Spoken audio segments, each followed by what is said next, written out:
하나님의 말씀은 마태복음 4장 4절입니다. 예수께서 대답하여 가라사대 기록되었으되 사람이 떡으로만 살 것이 아니요 하나님의 입으로 나오는 모든 말씀으로 살 것이라 하였느니라 하시니. 아멘.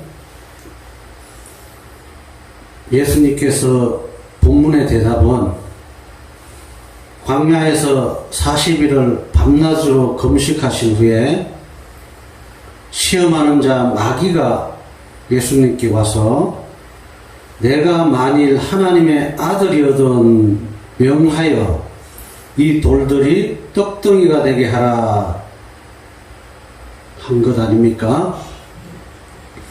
예수님의 대답 속에는 먹지 않으면 굶어 죽는다는 것입니다. 성경 창세기 1장 1절에서 요한계시록 22장 21절 전반적인 내용에는 하나님 예수님께서는 늘 우리 신앙인에게 밥은 먹고 다니냐 물으시는 것입니다. 이 말씀은 육신의 밥도 영적인 밥도 그러지 말라는 당부라는 것을 되새겨 봅니다. 우리가 세상에서도 이런 말들을 합니다. 송충이는 솔잎을 먹고 살고 누에는 복잎을 먹고 산다는 것 아닙니까? 이와 같이 우리 사람은 밥을 먹고 생명을 유지하고 산다는 것입니다. 육신은 밥을 먹고 살 수 있다는 것과 같이 신앙인은 영혼은 하나님의 말씀을 먹어야 살 수가 있다는 것입니다. 분명한 것은 육신이든 영이든 양식을 먹지 않으면 결국에는 굶어 죽는다는 것입니다. 여기에는 어느 누구도 이견이 없다고 생각을 하지 않습니까?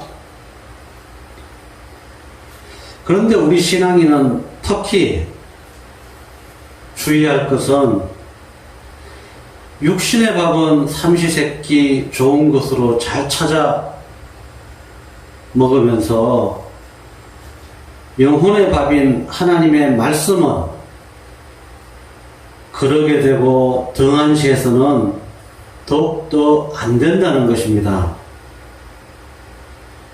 우리의 영혼이 하나님의 말씀을 먹지 못해서 아사 상태가 되고 굶어 죽게 된다면은 얼마나 안타까운 일이 되겠습니까?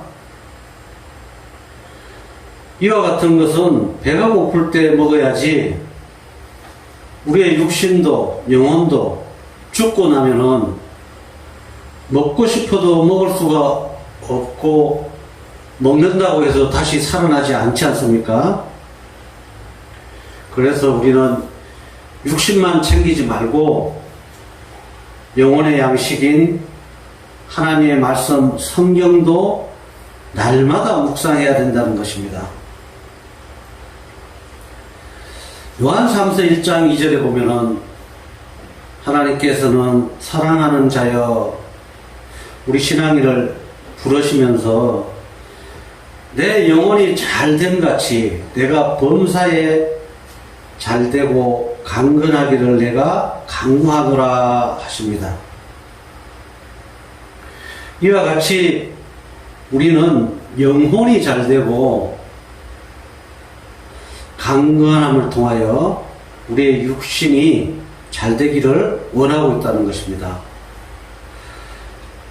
시편 1장 1절에도 보면은 복 있는 사람은 여호와의 율법을 주야로 묵상하는 자로서 시냇가에 심기운 나무처럼 그 잎사귀가 마르지 않고 그가 하는 모든 행사가 형통하리라 말씀하고 있습니다.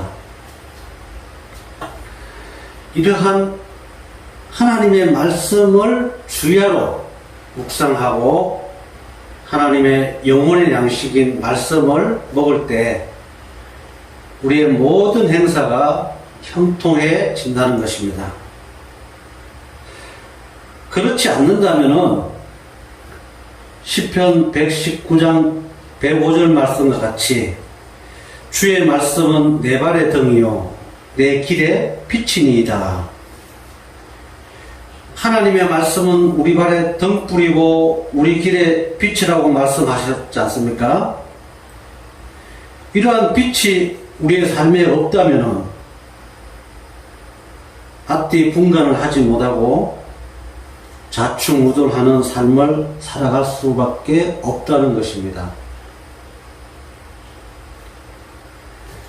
올바른 신앙의 성장을 위해서라도 하나님께서 원하는 신앙을 한다면 반드시 영혼의 양식인 하나님의 말씀을 먹고 묵상해야 된다는 것입니다. 이러한 말씀이 없는 신앙은 뿌리가 부평초처럼 거친 세파에 밀려서 표류하고 떠내려갈 수밖에 없는 것 아닙니까? 그래서 요한복음 1장 이하에도 하나님의 말씀은 생명이라고 말씀했습니다. 그리고 예수님께서도 길이요 진리요 생명이라 말씀하시고 이 생명의 말씀이 신앙인의 마음속에 없다면은 결국은 나에게 생명이 없다는 거나 마찬가지이기 때문에 예수님께서도 당시에 많은 유대인들을 통해서 너희들이 산자라고 하나 예수님이 보시기에는 이러한 예수님께서 전하는 생명의 말씀이 그들에게 없기 때문에 너희들은 죽은 자다 말씀하시고 예수님을 따르던 제자들을 향해서 너희는 산자요 하나님은 산자의 하나님이다 이렇게 하신 말씀을 기억해 보면은 좋을 것 같습니다.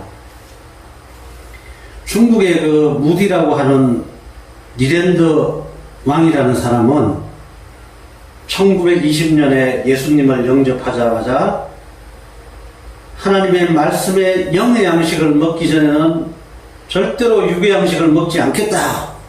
이래서 노 바이블, 노 브레이크 패스트라고 하는 구호를 만들었다는 일화가 있습니다. 오늘날 신앙을 하는 다수의 사람들을 우리가 돌아보면은 TV나 유튜브는 시도 때도 없이 보면서 일상을 하고 있습니다. 그렇지만 영혼의 양식을 묵상하지 않고 살아가는 사람들이 많이 있다는 것입니다. 이러한 것은 하나님께서 원하시고 기뻐하는 신앙인의 삶은 아니라고 생각지 않습니까? 해서 로마서 8장 28절에도 보면은 우리가 알거니와 하나님을 사랑하는 자 곧 그 뜻대로 부르심을 입은 자들에게는 모든 것이 협력하여 선을 이루느니라. 우리의 주변에 너무나 세상에 많은 좋은 것들로 문화적인 것들로 우리가 삶을 미혹받고 있습니다. 이럴 때일수록 하나님의 사랑하는 자, 하나님의 뜻대로 부르심을 받은 신앙인들은 협력하여 선을 이루는 좋은 환경들을, 좋은 부분들을 찾아내야 될 것으로 생각을 합니다. 그래서 히브리서 10장 25절에도 모이기를 피하는 어떤 사람들의 습관과 같이 하지 말고 오직 권하여 그날이 가까움을 볼수록 더욱 그리하라 하시는 것 아닙니까? 하나님의 말씀 가운데, 찬양 가운데, 기도 가운데 모이기를 힘쓰고 주야로 영혼의 양식인 하나님의 말씀을 묵상하는 저와 여러분이 되어야 될 것으로 생각합니다. 하나님의 말씀을 날마다 모여서 묵상하고 협력하여 하나님께서 원하시는 열매 맺는 삶을 받아 누리시길 예수님의 이름으로 축원합니다. 감사합니다.